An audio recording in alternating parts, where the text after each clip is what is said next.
أنت السلام ومنك السلام تباركت يا ذا الجلال والإكرام.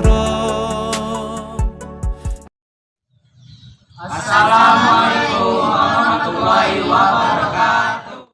Kami dari kelompok 3 kelas 10 IPA 2 ingin mempresentasikan tentang kekhalifahan Utsman bin Affan. Baik, sebelum mulai kami akan memperkenalkan diri kami masing-masing. Nama saya Asti. Nama saya Zaki. Nama saya Riki. Nama saya Najwa. Nama saya Siti. Nama saya Dilda.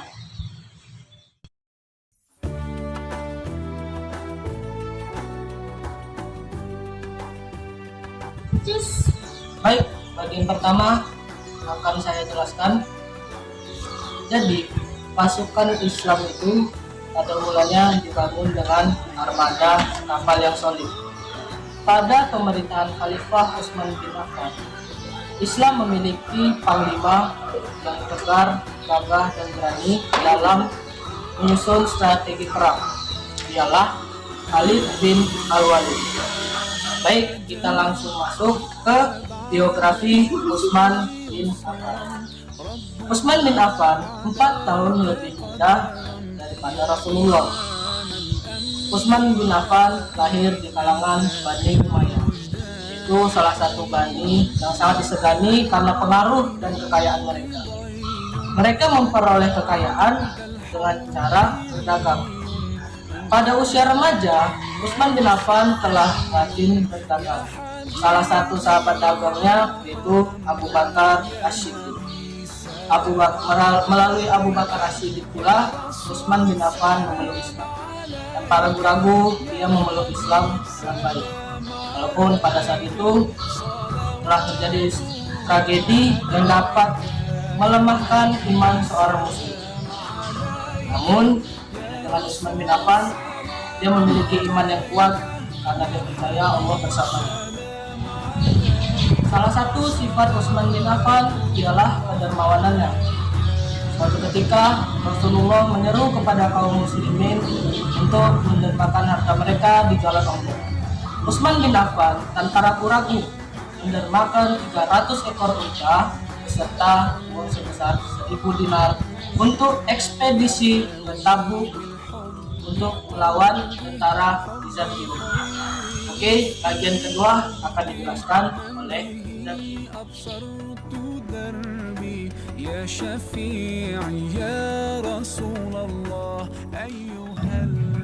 Sejak masuk Islam, Utsman bin Affan tidak bisa dipisahkan dengan perjuangan menegakkan agama Islam. Di hadapan Rasulullah SAW, Utsman mempunyai kedudukan mulia. Nabi Muhammad SAW juga sangat mengagumi ketampanan Utsman dan kemuliaannya. Maka itulah Nabi Muhammad SAW menikahkan Utsman dengan Ummu Kulsum, anak Rasulullah SAW lainnya. Nikahnya dengan dua anak Nabi SAW ini menjadikan Utsman bin Affan dijuluki pemilik dua cahaya. B. Proses pemilihan Utsman bin Affan sebagai khalifah. Tetap tidak pernah menunjukkan penggantinya sebelum ia wafat. Ia sakit akibat tikaman Abu Lulu'ah. Pemuka Islam mendasaknya untuk menetapkan pemegang kekuasaan apabila ia meninggal. Jika tidak, umat Islam akan terpecah untuk memperebutkan kekuasaan. Ia menambahkan, aku tidak mendapatkan ada yang lebih hak memegangkan keputusan ini atau menjadi khalifah. Selain 6 yang Rasulullah SAW telah atas mereka ketika wafatnya, ke-6 itu adalah Utsman bin Affan, Ali bin Abi Thalib, Talha bin Ubaidillah, Zubair bin Awam, Sa'ad bin Abi Waqqas, dan Abdurrahman bin Auf. Oke, selanjutnya akan dilanjutkan oleh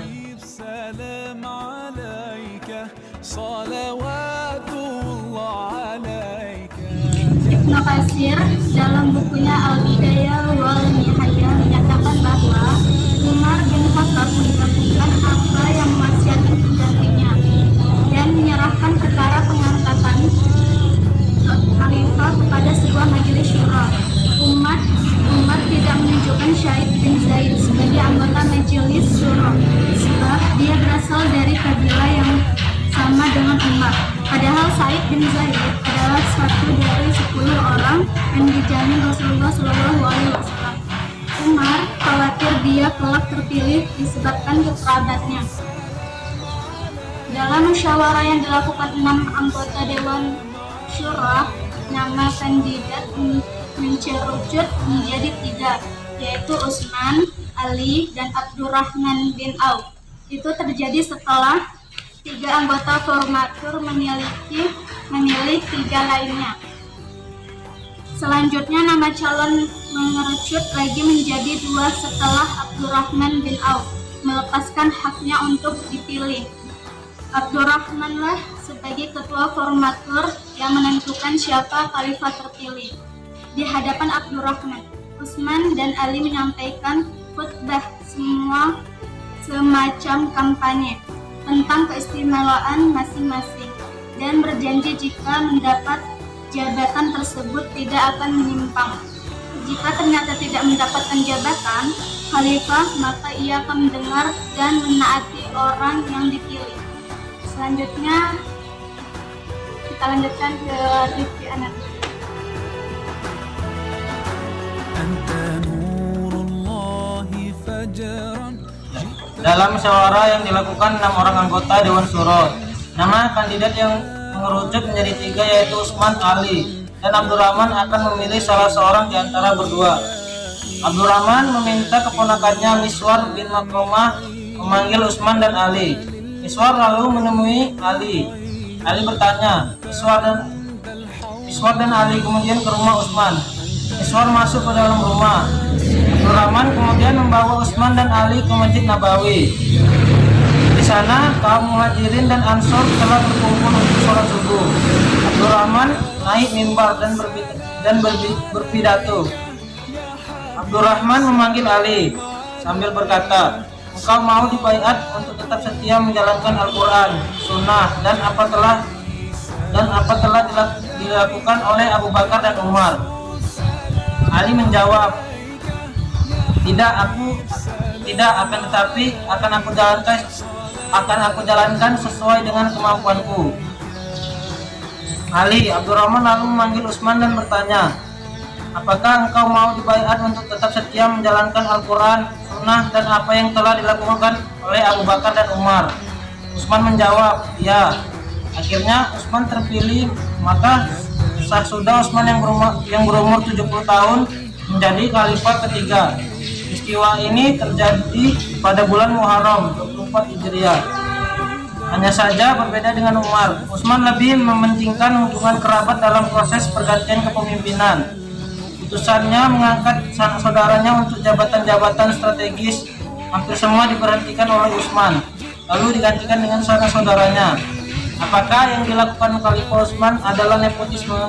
سلينا يا حبيبي يا محمد يا نبي. Adapun para pejabat negara semasa Utsman bin Affan yang berasal dari sanak famili dan keluarga dekat, di antaranya Muawiyah bin Abu Sufyan menjadi gubernur Syam atau sekarang Suriah.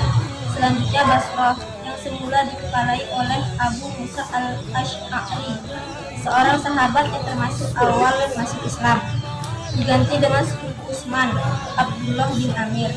Sementara itu di Kufah, Sa'ad bin Abi Waqqas, sang panglima besar Nakhu Persia, diganti dengan Walid bin Uqbah, saudara tiri Utsman bin Affan.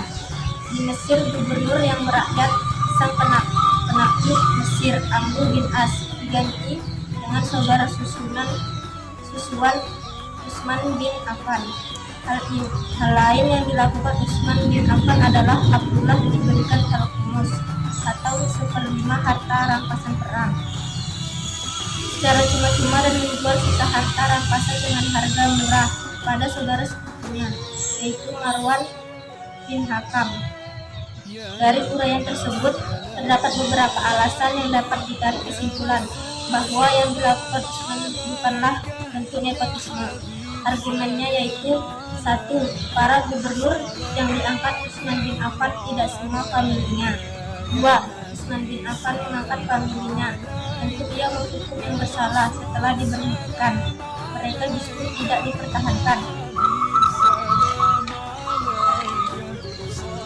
3. Utsman bin Affan mengangkat Walid dan Abdullah menjadi amir pada tahun ketiga kekuasaannya. 4. Meskipun sebagian pejabat diangkat dari kalangan keluarganya, tetapi semuanya punya reputasi sendiri dan memiliki kemampuan.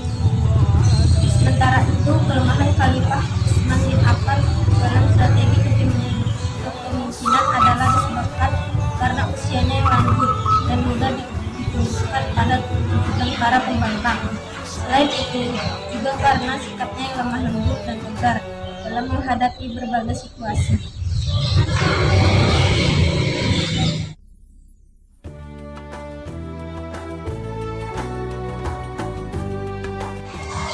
Perluasan wilayah Islam pada masa Khalifah Utsman bin Affan.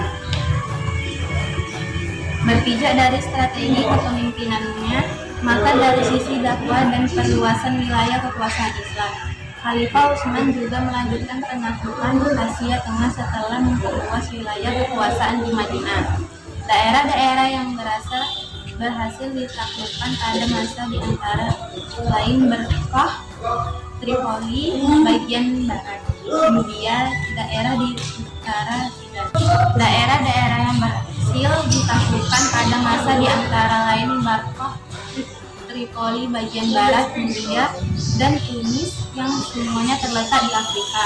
Adapun dalam perluasan ke daerah timur, pasukan Islam berhasil menundukkan Armenia Utara, beberapa bagian dari Tabaristan yang belum ditaklukkan sebelumnya, daerah-daerah di seberang Sungai Jihud, Baktria, Kabul, Kalna, dan Turkistan yang semuanya terletak di Asia Tengah. Selain itu, pada masa itu pasukan Islam mulai membangun angkatan laut yang kemudian berhasil menaklukkan Pulau Cyprus dan Pulau Rhodes. Pada waktu pengiriman pasukan di bawah pemimpin Abdullah Abi Syarah dan pasukannya tidak mampu menghadapi musuh, maka atas permintaan para perwira, Amir bin Qasim diangkat kembali sebagai gubernur. Assalamualaikum warahmatullahi wabarakatuh. السلام عليك صلوات الله عليك. Tugas utama yang dibebankan kepada Amr bin As adalah merebut Iskandaria kembali di tangan bangsa Romawi. Peristiwa tersebut terjadi pada tahun 25 Hijrah atau 645 Masehi. Setahun kemudian, Amr bin As diberhentikan lagi dari jabatannya sebagai gubernur Mesir. Pada tahun 27 Hijrah atau 647 Masehi, pasukan Islam bergerak menuju Tripoli yang saat itu telah direbut pasukan Romawi. Sejauh ini pasukan Islam berdaya di daratan. Atas izin Khalifah Utsman, kekuatan laut yang dibentuknya digerakkan untuk menggempur pasukan Romawi. Pada tahun 28 Hijriah atau 648 Masehi, mereka berhasil menaklukkan Pulau Cyprus. Setahun kemudian, Pulau Rhodes juga berhasil direbut dari tangan Romawi. Dengan dikuasainya kedua pulau tersebut, keamanan pantai Suriah, Palestina, dan Mesir menjadi terjamin. Untuk lebih memantapkan stabilitas keamanan, Angkatan Laut Islam selalu berpatroli di sepanjang pantai dan sekitar Laut Tengah. Khalifah Utsman wafat pada bulan Haji tahun 35 Hijriah dalam usia 82 tahun setelah menjabat sebagai khalifah selama 12 tahun. Beliau wafat dibunuh kelompok pemberontak dari rumahnya saat sedang membaca Al-Quran. Beliau dimakamkan di pemakaman Baqi di Madinah. Sekian presentasi dari kami kelompok 3. Wassalamualaikum warahmatullahi wabarakatuh.